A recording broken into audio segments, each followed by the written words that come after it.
Today's video is sponsored by Wildgrain. More on them in just a bit.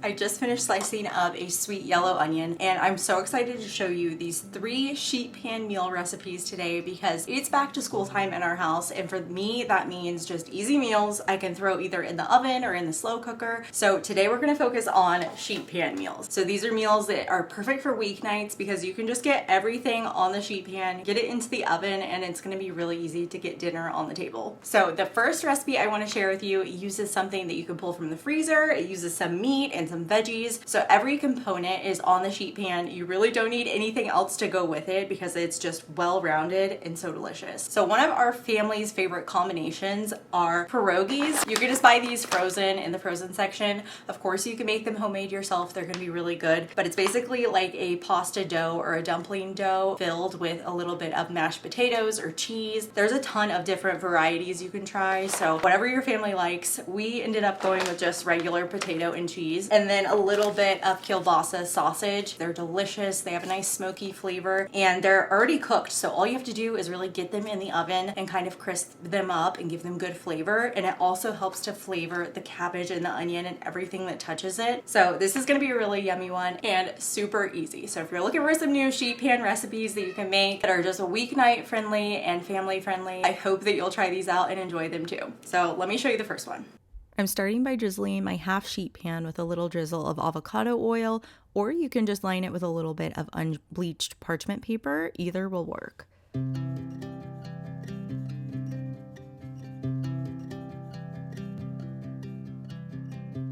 I'm gonna start by prepping my cabbage now, and I'm using a little bit of green cabbage, which I almost always have in the fridge, and I'm just gonna thinly slice it so that way it bakes up and becomes really soft and tender. So for that, I'm just gonna give it kind of a nice slice. You don't wanna make it shredded, you don't need to shred it or anything. Just kind of give it a nice little slice. That way it cooks up around the same time as everything else.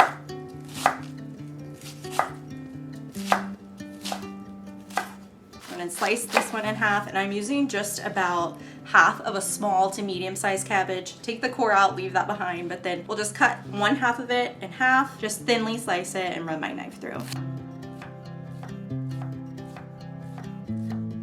Okay, all my cabbage is prepped, and I'm gonna grab a big mixing bowl and put all of my cabbage, my onions, and my kielbasa in there. And then we're gonna kind of dress it up, add a little bit of seasoning to it and flavor, and get that onto the baking sheet, and then we'll get it into the oven. And then right before it's done cooking is when I like to add the final touch to kind of just add a little bit more flavor to everything. So I'm gonna grab a mixing bowl, I'm gonna add in all of that cabbage.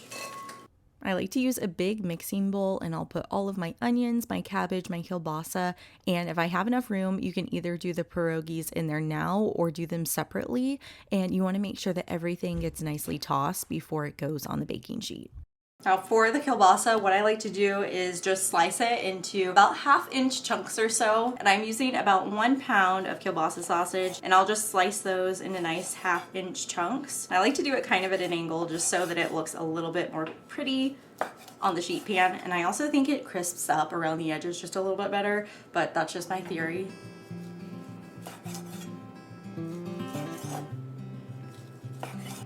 Okay, and that's it. Let's get everything into the bowl. And this seriously just takes a couple minutes to pull together, and then you already have dinner in the oven. So now I've got my sausage, I've got the onion and the cabbage in here. So now all I'm gonna do before I get these onto the sheet pan is drizzle them with about a 1/4 cup or so of avocado oil, just to make sure that everything is nice and tender in the oven.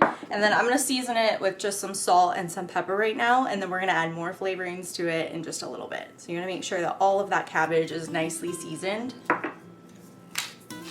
Little pepper.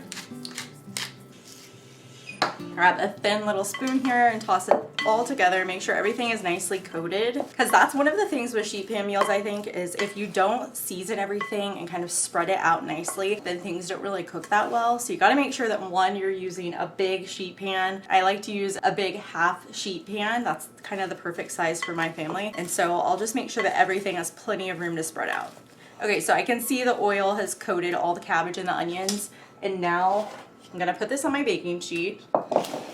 I normally would line my baking sheet with a little bit of parchment paper, but I just ran out of it, and so I'm just gonna do a light little drizzle of avocado oil just to make sure nothing sticks, and I feel like it makes cleanup just a little bit easier too. So I'm gonna go ahead and spread this out all on the sheet pan. And this is why you need a nice big sheet pan, because with all that cabbage, you need lots of room. I'm getting here with my hands, just spread it out. There we go. Trying to make sure that meat is nicely distributed too, because it starts to render its fat and adds lots of flavor, so you want to make sure that gets everywhere. Now I'm just going to do the same thing with the pierogies. I'm going to add them to a bowl with a little avocado oil and season them with salt and pepper, and sometimes I'll even add a little pinch of garlic powder just to give it even more flavor. Then I'll get those on the sheet pan too. And same thing with the pierogies. I'm just gonna break them up a little bit and make sure that they're well distributed over the pan so everything's nice and spread out. And now I have my oven preheated to about 400 degrees, and we're gonna get this in there and just let it bake until everything is tender, golden, and crispy, and we can smell that sausage and all of those yummy flavors in there. I have my oven preheated to 400 degrees, and I'm gonna get that in the oven and cook it for about 45 to 50 minutes. And while that's cooking, I'm gonna make this sweet and sour little buttery drizzle that we're gonna put over the pierogies and then toss everything and put that back into the oven for a few minutes. I'm just combining a little bit of melted butter. I'm doing some garlic powder. I also like to do a little bit of honey and apple cider vinegar. And this just kind of almost gives it kind of like an October nod, where we have the sweet and sour cabbage and the sausage. And then I'll also do a little bit of fresh flat leaf parsley, finely chopped up, and add that in too, just to give it some brightness and some beautiful color. Anytime we're eating pierogies in my house, we love to have a lot of sauteed onions that are almost kind of caramelized, and I do it in a bunch of butter, and then we drizzle that all over the pierogies. So when I'm doing it in the oven on a sheet pan, I like to do the same sort of thing and have that kind of flavor. So by taking the pierogies out about halfway through cooking, then you can drizzle them with all of that butter and put it back into the oven, and it really has time to absorb the flavors and get nice and buttery. That way when you take it out, it's already ready to serve and has all of that delicious kind of brown buttered flavor. To go with our sheet pan dinner tonight, I'm gonna cook up a few Wildgrain croissants that I just pulled out of my freezer. I wanna tell you more about Wildgrain because they are the first ever subscription box for sourdough bread, artisanal pastries, and you can get so many different things from them, even gluten-free and vegan boxes now. So there's truly something for everyone. They also add new products seasonally, so there is always something new to try out, and they are so delicious, and they go from your freezer to your table in 25 minutes or less. You just cook them straight from frozen, and it beats store-bought quality by a landslide. So you could even get things like fresh pasta now, like these delicious spinach and ricotta ravioli. It is so fun to get to curate your box and then have your box come straight to your door. They're also really great for times like this when we're back to school and we're busy, and we can just get a sheet pan or slow cooker meal going for dinner and then just pull something out of the freezer to put on the side of it and make it a complete meal. Okay, this is so hot, but you have to hear this texture. This is why I skip store-bought and get Wildgrain. So if you want to try out Wildgrain too, you can go to wildgrain.com/healthyelizabeth30, and they're going to give you $30 off your first box, plus you get free croissants for life. So it's a great deal. I'll leave my code and my link down below. And thanks so much to Wildgrain for sponsoring this video. The last couple minutes of cooking, I like to turn on my broiler, and I'll just cook those for a few minutes until the pierogies are lightly golden brown and those onions start to get a little color on them and the kielbasa. Then I'll sprinkle it with a little extra fresh parsley just for some color, and then we love to top it off with a little bit of sour cream.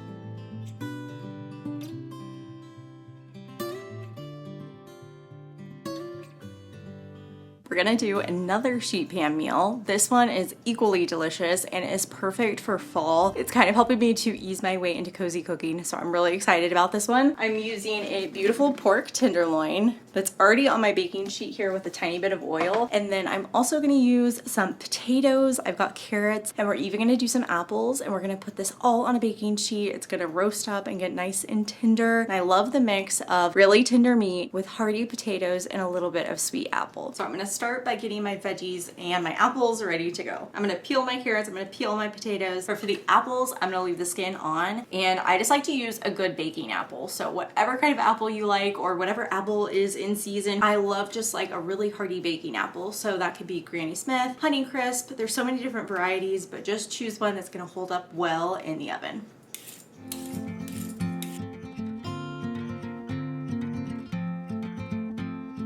I'm using 2 carrots here that are kind of big. I'm just gonna slice both ends off. And then I like to cut them into about 1-inch chunks. Not too big, so you wanna make sure they roast and get nice and soft. And I also like to do these at an angle. I just think everything looks a little bit prettier when it's sliced at an angle.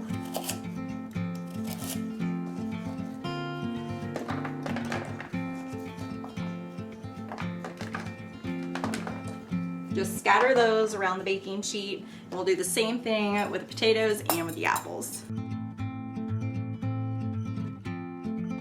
For the potatoes, you could really use any kind of potato you like. You could even use like a little mini potato, and you could leave the skin on and just put those straight onto the baking sheet after you probably cut them in half, depending on what size they are. But I had some yellow potatoes. I love how tender and delicious that yellow potatoes are when they bake. So I'm gonna use these, but take the skin off first. That way they just cook up a little bit faster, but you can definitely leave the skin on. Or you could use a russet potato, but for russet, I would definitely take the skin off because it's just a little bit harder and takes longer to bake. So once I get all the potatoes peeled, I'm going to just create wedges. So I like to slice it in half, and then I'll lay the cut side down and then just make nice little wedges out of it, and then straight onto the baking sheet.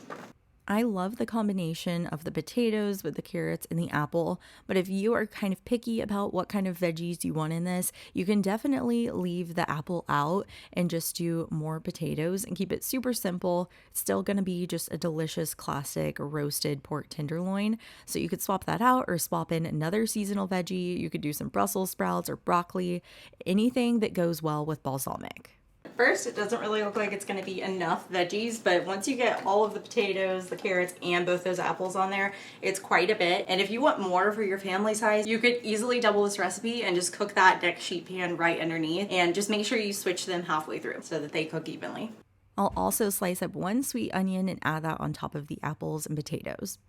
And now we're gonna make a little drizzle to cover everything and just give everything lots and lots of flavor. So I'm gonna use a little bit of balsamic vinegar. I'm gonna grab some honey.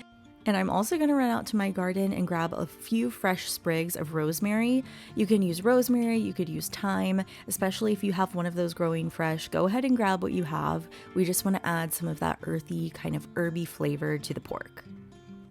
I always love adding some sort of sauce or drizzle to my sheet pan meals, so I'm going to make a quick one for this that is almost like a homemade balsamic glaze.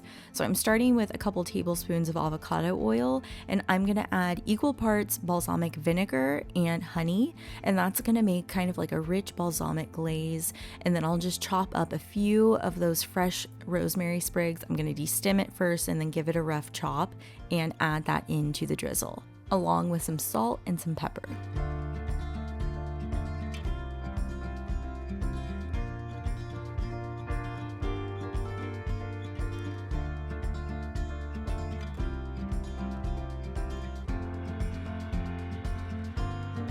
I'll drizzle that glaze over the pork and the veggies and apples, and then I'll just use a pair of tongs and turn the pork over to make sure it's fully coated and give the veggies a little toss. That way everything has been distributed and everything has a little bit of that balsamic bite.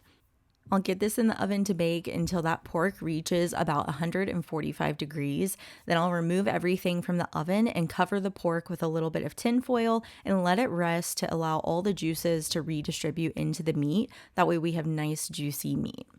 All right, this came out so gorgeous. We've got the apple that got all caramelized and you can smell it. I can smell the sweet apple. It's feeling like fall. And then the caramelized carrot and onion are all kind of just bathing in that delicious pork liquid and the balsamic glaze that we put over it. So I've let this cool for a while and I'm gonna go ahead and just show you, but this meat is so tender and I always let it rest with a little bit of foil over the top. That way it is nice and juicy. And you can slice it nice and thick or nice and thin. I kind of do a combination of both because I tend tend to like thinner pieces, and my husband at least tends to like a thicker piece, so I kind of go back and forth. But this is perfectly cooked. It is so juicy and nothing is spilling out onto the cutting board. And that is how you know you have like perfectly cooked and rested meat. You don't want to have juice going all over your board. You want everything to be locked in into that meat. So I'm grabbing a couple slices of the pork, and then I'm going to grab some of the apples and the potato that just kind of melt in together.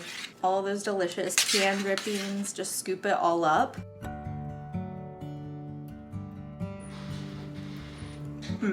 So good. It's sweet, it's salty, has a little bit of tang from that balsamic vinegar.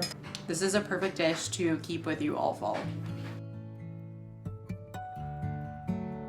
Tonight we're gonna do another takeout inspired meal. So we're gonna do a little bit of honey garlic chicken, and I feel like I have several recipes called this, but they're all slightly different and use different ingredients. So this one is gonna be like one of our favorites, which is just a takeout inspired, sweet kind of glazed chicken, and I'm gonna do it baked with some Brussels sprouts so we can make it all on one sheet pan. So I'm gonna use a little bit of tamari, a tiny bit of hoisin sauce, some honey, and get a bunch of raw garlic in there into that sauce, and just make this super flavorful and easy to serve over a little bit of brown rice. I also love this one because it has really minimal ingredients.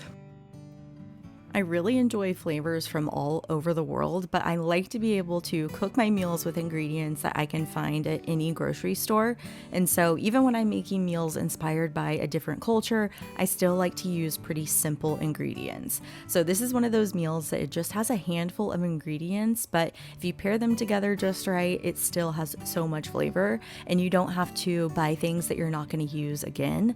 So all I do is take some boneless, skinless chicken thighs. I pat them dry with a paper towel, and then I will put those on my baking sheet along with some Brussels sprouts that I've trimmed the ends off and just trimmed and cut in half or quartered depending on how big they are. Next, I'm making a simple glaze that we will use to go over our rice as well. So it'll cook all together and get everything caramelized, but then we have extra to put over our sauce. So I'm using some honey. I've got some garlic that I really finely minced, or you can crush it with a little crusher or masher. I do a little bit of avocado oil, and then the sauce is mostly honey based. That's going to make it nice and sweet, but also give it the right consistency. Then I love adding in hoisin sauce, which has lots of salty flavor, along with a little bit of either tamari, which I love because it's gluten-free, or just regular soy sauce. Just a couple tablespoons adds the right amount of salt and bite to this and helps to really kind of mellow out the honey flavor. And then I'll add a teaspoon of paprika just for a little bit of color and a little smokiness. And then optional, you can add in white sesame seeds to the sauce, or you can just sprinkle those on top of your meal at the end. So before I drizzle everything with that delicious sauce, I'm just going to season it with salt and pepper first. Make sure it's really well seasoned. Not too much salt though. I kind of go heavier on the pepper because we're already using soy sauce and hoisin. So then I'll just drizzle that sauce over everything, give it a toss, and make sure it's all coated. Then I will get it into the oven. I like to do this at a little higher of a temperature, usually about 425. And you can line your baking sheet with parchment or not, but I'll get those into the oven and bake until it is cooked through to about 165 degrees and those Brussels sprouts are tender but golden. To serve it, I just use some brown rice that I pull out of the fridge. Usually I have this meal prepped, and so I can just heat it up.